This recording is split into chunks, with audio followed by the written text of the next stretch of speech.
nagbubukod kayo? Nahihibang ka na ba? Gina belongs to this family. Hindi niya ako iiwanan. Sabihin mo sa kanya. Siya, si Mindy, Gina, they're gonna stay here.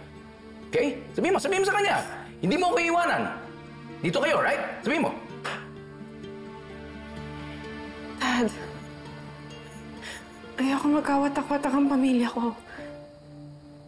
Wherever Gerald goes, me and Mindy go. I'm sorry. You chose him instead of me. Ama mo ako, your own flesh and blood. I've listened to you my whole life, but this time I need to choose my family. Kailangan kong isipin ang kinabukasan ng anak ko and ayokong lumaki siya ng walang ama. I'm sorry. Hindi ho namin ginagawa to para kalabanin ka, Dad. Noon pa ho dapat kami bumukod. Para hindi na ho nangyari yung mga nangyari.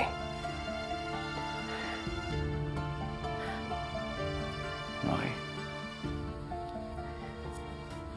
Kung yun ang gusto niyo... Okay. Kung yun ang gusto niyong dalawang gawin, wala na akong magagawa. Dahil linaso na nitong lalaking ito ang utak mo. Sige na, umalis na kayo. Dad, please understand. No, you understand. Na oras na linoko na naman itong lalaking ito. I'm sorry. You're on your own.